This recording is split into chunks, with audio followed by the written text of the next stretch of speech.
Hey everybody, welcome to another beautiful day of Ask Me Anything with Yaasha Sabba. We are in the Bay Area and thank God it is a gorgeous blue sky. I can finally go out and start walking. Nobody's around, so I don't have to put a mask on. All right, so let's start with your questions. First question, if I'm an Italian citizen and my mom died in California without a will, can I claim her property?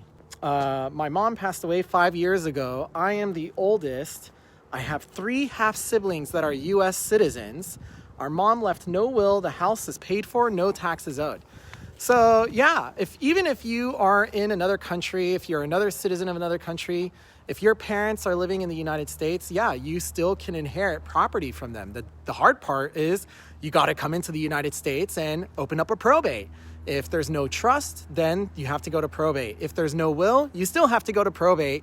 The difference though is instead of a will saying where everything should go, now the government says where everything should go. So in California, the government's plan for your mom's estate is that everything goes to her kids. So if you are her child, she is your mother, you are one of the heirs. Now, what about your half siblings? Are they your mom's blood children? Are they children from another marriage? Or are they stepchildren of your mom? So if they're not blood relatives, if they weren't adopted by your mother, they are technically not heirs, but there still may be a way where they can claim to be an heir of your mom's estate. If that happens, then you're going to be splitting all of your mom's assets, including her house that's fully paid off. Good for you. Without having any kind of say.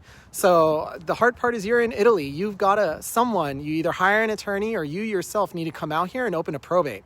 Now, something to keep in mind, because you're not a U.S. citizen, there is going to be a withholding tax before you can get your own interest in the property. And that is because the United States government doesn't just want people inheriting property and then all of a sudden leaving the money out of this country, and now that money's not being spent in our economy, right? So there's a default withholding tax of about 30% of the interest that's supposed to be distributed to you on the value of whatever property you're getting.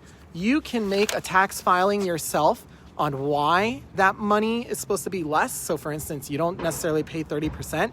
Maybe it's nothing, maybe it's 15%.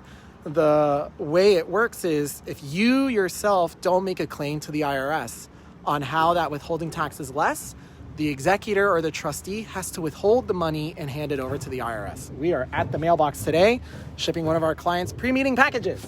There we go. That's done. Now let's go for a walk. Next question. My husband purchased our home 4 months before we were married. This is a juicy one. Do I inherit our home if he dies, or do we need to do legal paperwork? Can I simply be added to the deed? So anyone that inherits property before marriage, that is considered in California their separate property. There are some nuances to that where if you are buy. So your husband purchased real estate before you guys got married. So that is his separate property, even though it was 4 months, but there might be a little threshold there. Did he purchase that real estate with the intent of you both living in it together, married? At that point, it might be quasi-community property and you might have an interest in it. So I always like thinking black and white. If you're not married and he purchased the home, don't assume that you have some kind of community property interest in that home. It's better to assume that that's your husband's separate property, right? So when that happens, if something happens to him, you have no right or title to that property if he has other heirs. Now, under California law, if your husband passed away without a will, let's say, and you guys don't have kids, you would be the one inheriting his separate property because you guys are married. If you do have kids, you only inherit a portion of that separate property. So you're not fully protected there. Even if your kids get an interest and they want to protect you, they have a way of saying, no, we don't want to protect you. And I have seen that happen where kids and parents battle each other over assets when one of the other parents dies. So you don't want that to happen. So what are your options? Option number 1, your husband can add you to the deed of the home. Your husband can make you a joint tenant on that home. When you add yourself as a joint tenant, okay, then what's happening is if something happens to your husband, the property automatically goes to you.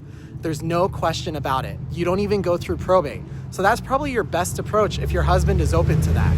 But what that means is that separate property could then become community property. And your husband might not be comfortable with that. You guys have to kind of talk together. Otherwise, if your husband doesn't want to add you as a joint tenant, the next thing he can do is create a will. And in the will, he says the house goes to you, but that means the house is going through probate. And if something happens to your husband, that gets very expensive. So my favorite thing to do instead is to name a trust, create a trust, a revocable living trust, put the house inside of the trust. And in that trust, have it say, if something happens to your husband, the house goes to you. The difference though, is because it's in a trust and you're not relying on a will, you're not going through probate when your husband dies. It's all private, it's all protected. And there's a lot of additional things your husband can do for you in that trust that really protects you and gives you some good tax advantages. So that's something that we can go a little bit deeper into more. It's a little nuanced, and I'm happy to go through that with you. Just give me a call or let me know if you have any follow-up questions from there. Next question. My father passed almost 8 months ago. Very sorry to hear that. At least he didn't have to witness COVID. And he had 2 vehicles and they were not left to anyone in the will, but he gave one to me and one to my other brother. Nice. So you guys have the vehicles. My brother is the executor and you've left a ... I can't answer ... You have to tell me what your question is. I think you missed that part right there. So my brother is the executor, and since dad got mad at me, my dad had decided to take the truck back. So you don't have the car? Is that what's happening?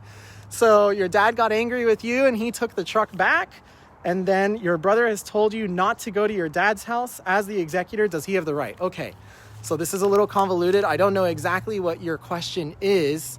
Your dad took the car away from you and your dad doesn't have the will, so you are not the owner of that vehicle. That vehicle will have to go through probate to be split between you and your brother. Your brother is the executor. That means when your brother is the executor, he's in charge of your dad's estate. He's the one in charge. He has all the say on what happens. Can he say that you cannot go to the house? Yes, absolutely he can. Can he change the locks on the home? Absolutely he can. There's nothing you can do about it. So all you can do right now is just make sure that he's doing his job right. He's following all the rules, following all the procedures on handling your dad's probate estate because your dad didn't have a will, making sure that he is getting an appraiser for the home, handling the home. If you both agree to become co-owners of the home, you can, or he can sell the home and you both can agree to split that money as required under California law. I'm assuming there's no other family members, no other heirs to your dad's estate. So it is as simple as that. And yeah, your brother is the one in power now. There's not much you can do about it. Unfortunately, you shouldn't have pissed your dad off and you would have had the car and nobody would have been able to take it to you. So there you go. I don't know what else to say about that. All right, everybody, I'm Yaasha Sabba. As always, if you have any questions regarding your estate plan, how to protect your assets, how to help your family manage their tax liability so you guys can make more money, invest more money, and build a true family legacy, reach out to us. We're happy to answer these questions every Thursday at 2 p.m. at Sky Unlimited Law. Signing out. Take care.